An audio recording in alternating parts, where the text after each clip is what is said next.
What's up? I'm Austin. I'm here with Carlos and Etta. We're on day 3 of week 3, I think. Day 3, week 3. We're on challenge number 2, which is the token vendor, which is the challenge that's going to teach you about the ERC20 token standard. It's going to teach you about contract to contract interaction. It's going to teach you about the approve pattern, the ugly and awful UX of the approve pattern. Yep, exactly. So I think Etta is going to take us through maybe, do you have a finalized, I'm going to share my screen just because I have a new computer and I want to show off that I can do it. Here is challenge 2, the token vendor. You'll pull it down normally, you'll check it out and you'll install it. What we're looking for here is in particular is this approve pattern thing. And I guess we'll get to that in a little bit. Maybe I'll hand it over to you, Etta, and we can kind of walk through this challenge and you can talk through it more. I just wanted to prove that I could show my screen with my new computer. Let's see if I can share my screen. Oh, I probably need to set you to share. Okay, you should be able to. Yep. Let's see if yours works. Let's I feel like contract to contract interaction is one of the coolest things. Like when you learn that like one contract can talk to the other one and how the like message.sender would be the middleware contract. There's so many cool things to kind of learn here on this one. All right, take us away, Etta. So I just thought, like, as you had shown, just going to the speedrunethereum.com, you do log in with your wallet. And then like for the, where is it? The token vendor challenge, it's over here. It has all the steps for you. So you can just go clone the repo and get started. So as we did like with the previous videos, we're not going to go ahead and show the code, but let's show like the end product of what happens like afterwards. And like we can just test it on localhost, like see what a token vendor actually is. Because I was kind of confused like about how to get started, what a token vendor means. And let's kind of just do that here today. Yeah, I don't have it right now. I basically just cloned the repo. I did the challenge. I didn't deploy to like a test net. So I have it open over here. Let's start our chain. And this is the same with all the other parts as well. So I start my chain over here. I'm going to start my web app. I deploy the contract, so I'm not doing a yarn deploy. But that is like, you just restarted the chain. I bet we need to do a yarn deploy because of a new chain, right? Okay. I think when you restart the chain, same thing with right now your burner wallet has, or maybe that's even your MetaMask has local hosts. That's going to go away when you turn off the chain and turn it back on. I bet if you hit reload now, it'll say 0 or something. Yep, there we go. Okay, cool. Okay. This will actually deploy the 2 contracts. So I think that's also interesting to see. Like now on the debug contracts page, we'll see 2 different contracts. And you learn a lot about the deploy script here and how you can orchestrate certain things in the deploy script. I think you end up, you mint the ERC20 token, but then you need to send some of the tokens. And at first you'll send it just straight to your address and you'll prove to yourself that you can like send the tokens around between, you know, an incognito window and your normal wallet. But then it sets it up so you basically deploy the token and you mint a bunch to the token vendor, and then the token vendor sells and buys the tokens. So this is exactly like the app. So it's a token vendor. It's basically a machine, as you mentioned, like where you can buy and sell tokens. And we have our own ERC20 token. I think it's called like gold. Yeah. So we have like our own token. You can see like the balance, like the name is gold, the total supply you can see over here. And then we can just try out this app, right? Like how it works. So right now we have 0 tokens and we want to buy tokens from this machine, which holds like 1,000 of tokens. So I'm going to grab some funds first of all. It gave me a good amount. Like let's basically buy. Okay, we can just write like let's buy 5 tokens. Well, let's buy 50. Ooh. I don't know why I always do like small numbers when you can just get whatever you want. So many local hosts. And it looks like now there's only 950 in the vendor. And if we scroll up, we should see that we've got 50 tokens. Yep. Okay, cool. And you can see the events money is in the vendor over contract here too. We see that there's 0.5 ETH now in the vendor. Very cool. Yeah, we How can about the debug token like, contract? Should we show that real quick? Do you, so yeah, we don't probably want to show the vendor contract completely finished, just so we don't give away the answers, but the token contract, we can show just how easy it is. There it is. Look how easy it is to make your own token on Ethereum. You basically bring in that ERC20 token standard, and then in your constructor, we're minting some amount. It looks like we're minting 1,000 ETH worth, or 1,000 times 10 to the 18 of the token to message.sender. So whenever this thing gets deployed, whoever deploys it just gets 1,000 tokens, and that's the fixed supply cap. There's never any more created. And the ERC20 token standard handles all the things like token transfers and approvals and all that. So right out of the box, so easy. There's the token. That's basically like to make your own decentralized digital currency. 15 years ago, you had to create a network of crypto economically incentivized miners and all of that, right? Thanks to Ethereum, you're just deploying a small piece of code on top of that network, and you can create the same thing. Okay, so here we are. There's the token. We've got our kind of like debug stuff. We can send stuff around. You're able to buy tokens from the token vendor. Ooh. One thing I wanted to show is like, Yeah. as you mentioned, like we directly import this from OpenZeppelin, the ERC20 standard. So you can automatically get like the functions over here. So you can directly check the balance of like a certain account, and we can actually do that. It should return 50, hopefully. Nice. Yeah. Yes. So you get like all the functions, which you can directly test over here. This is like the first half of the challenge. Yeah, so it's like, can you check your balance of, can you transfer, and let's do a transfer real quick. You have some tokens there. You have 50 tokens, right? Let's show how to transfer some of the tokens to an incognito window. Yeah. Purple guy. All right, let's grab purple guy's address.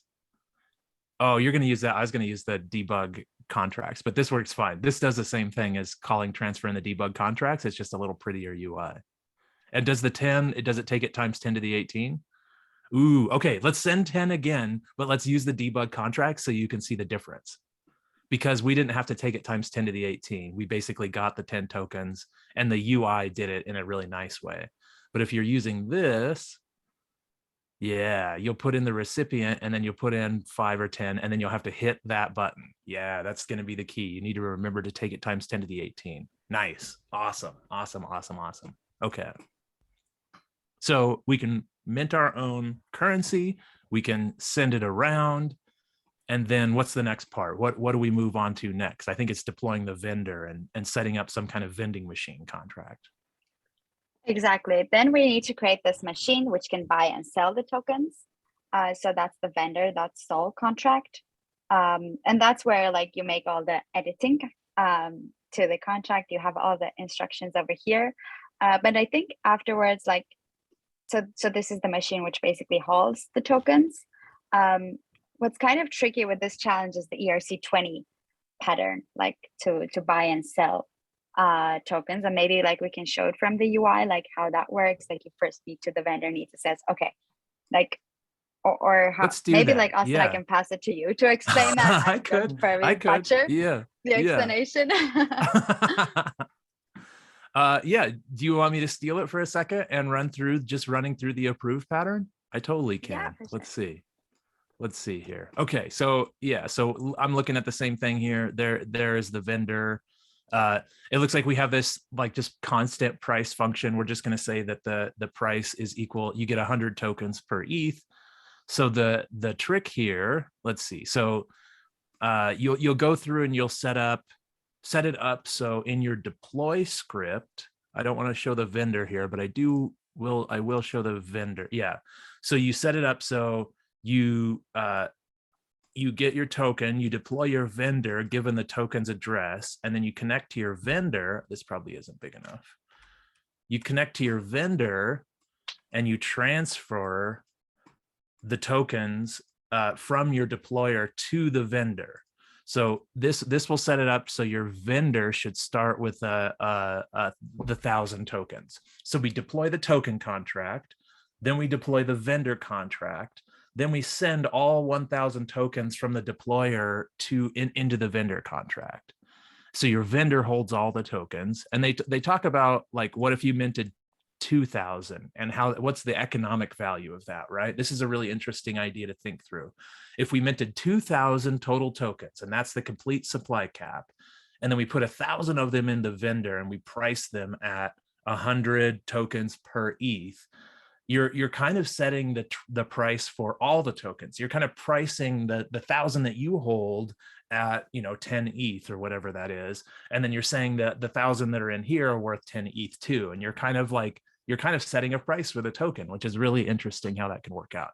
But economics aside, that is not what we're here for. We're here to nerd out and be code monkeys, as Carlos calls it. So let's get in here and just go through the approve pattern. So let's see, if I go to localhost 3000, I should have the same app up, and the vendor has 1,000 tokens. So what we want to show is, first of all, I need to buy, let's buy 50 tokens just like you did. There we go. So now I've purchased, that should cost me about $500. I bet that goes to, 170. Okay, so I have 50 tokens. Now, how do we, let's see, we want to sell the tokens, right, back to the vendor. And this is the really tricky part. This checkpoint 4, you'll want to read through probably 2 or 3 times. And it's because the approve pattern in ERC20s are really tricky. So first the user has to call approve on the your token, approving the vendor contract to take some tokens. Then we make a second transaction to the vendor calling sell tokens. And at that point, the vendor is going to go to the token contract and try to get our tokens. And if we've approved them correctly, the vendor will pull their tokens and then execute something. But this is a really clunky pattern. You can't just send your tokens to a contract and have it execute like you can with ETH. You have to approve the tokens and then do some action over here that goes and grabs the tokens and then continues on with execution. It's really strange, but this is what this is all about. You're going through this speed run, you're going through these challenges to really gain context about some of the gotchas in the space. So let's go ahead and do that. So if we wanted to sell, so I've got 50 tokens, let's just say I want to sell 10 of these tokens right now. This is going to fail. I'm going to hit send, and this is going to say it exceeds the allowance. So we need to first, before we can sell 10 tokens to the vendor, we've got to go make a transaction to the your token. So what we'll do is we'll grab the vendor's address and we'll paste it into the approve, and then we'll approve 10 tokens to move. Okay, you can even check this out. You can even say the spender and I'm the owner, right? This is me and this is the vendor, and we can check that we sure enough do have 10 ETH approved. So now this transaction should go through, but it took the previous transaction to make this work. Now, when I click that, sure enough, our 10 tokens get sold to the vendor. Now we only have 40 tokens and we got some ETH back, right? Let's do that one more time. So we approve the vendor to take the 10 tokens, and then we go sell the tokens to the vendor. And if it's approved, it works and we get our money back. So that's probably the kind of key thing that you need to be able to pull off here as you go through this. Can you sell the tokens back to the vendor? Do you receive the right amount? Then there's some fun side quest stuff, and eventually it lets you deploy it to a live network, and you can kind of go through all of that stuff on your own. I think that pretty much covers it. What are some other gotchas here? There's the 10 to the 18, which is interesting. They'll set you up with setting up your own token. They'll set you up with your vendor. The way the vendor needs to talk to the your token is interesting. I don't want to show the vendor contract because I haven't cleaned it out yet. Anything else, guys, that I'm missing here? Do we have it covered? I think like deploying 2 contracts again, like you take like once the deploy script is interesting here as well. Okay, yeah. So let's look at deploy. So there's 2, you kind of build these 2 scripts, right? And they kind of execute in order. So we have 0, which deploys our your token, okay? And nothing else happens there. But because your token is set to mint to the message.sender, your deployer is going to own those tokens, right? So it's this address, this guy right here, right? This F39F, he's the one that owns the tokens because he's deploying the tokens. So he deploys, then he owns 1,000 of the tokens. And then in O1, the second deploy script, we grab the token and we pass that in as an argument to the vendor. And then the vendor sets up a connection to the token so they can do the transfer. And then what do? We deploy our vendor, right? And then we can select our vendor. And then there's this extra little thing here where we transfer tokens to the vendor's address from the deployer. And we even transfer ownership of the vending machine contract to the front end user. And this allows the front end user to withdraw funds. If we're selling tokens, then ETH is accruing in the vendor and the owner can get in there and withdraw the funds, kind of like a token sale. But then later on, you add a sell function. So then the vending machine kind of buys and sells. And so you kind of want that ETH to be locked up in the contract as liquidity. So you almost want to remove that ownership pattern eventually. Awesome stuff. That's challenge 2. That is the token vendor. Go get them. Go deploy your ERC20. Go deploy a vending machine contract. Learn how the approved pattern works. Learn how tokens work. Learn how contract interaction works. I think that's it, though. Is that challenge 2? Anything else? Yeah. No, I was wanted to say that, like, be patient with the approved pattern, because it's at least for me, like at the beginning was, why, it's why, like, that's it. Yes. But then it's nice because when you start like learning about everything, it's like everything starts to connect, right? And it's when you like all these like past days, we have been like sending ETH, right? Like you can send ETH to a contract, you can send ETH to an address, you can call a function in a smart contract sending some ETH. But you say, why can't I do the same, with my tokens, right? I mean, I have the tokens, but the reality is that you don't really have the tokens. Like your address doesn't have the tokens. There is a contract over there that says that you have the tokens, but it's just like a mapping saying, okay, so this guy have these tokens. So that's why when you want to use those tokens for anything, you have to approve those tokens on that contract, saying, okay, this guy have these tokens, and this guy wants to approve the other guy to send these tokens. So at the beginning, that was like super confusing. But after a few weeks or maybe months, everything started to make sense and say, okay, it is clunky, but it is clunky for a reason, right? It really makes sense. So yeah, that's like my take. No, that's a great distinction. Yeah. And I think we should probably hint at this. So it's really cool when you can send in ETH and have that receive function, right? There's that fallback receive function in a contract. And when it receives ETH, it can do some things. So you can YOLO ETH to a contract and it can execute some things and it can remember that. And you did that in the decentralized staking challenge. So you've experienced that in the last challenge. But you can't just send a token to a contract and have it execute. In fact, we see a lot of tokens accidentally getting locked up in contracts because people send them, right? There are a couple token standards. I think ERC 777 and ERC 677 were both, I think Chainlink is a 677. I don't know who took over the 7. A homie, David Myhall, was like really showing it off for a long time, but it ended up being exploited in a couple ways. The thing worked exactly like it was supposed to do, but there's basically this receive 777 that you have to implement in your contract.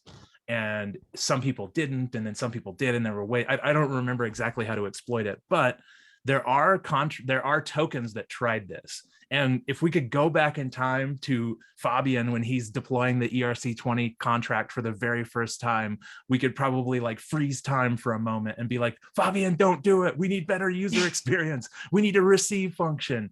And something like the 777 pattern could have gain popularity, but basically the ERC20 pattern, it's because of like ICO craze and everything after that, like it became the standard.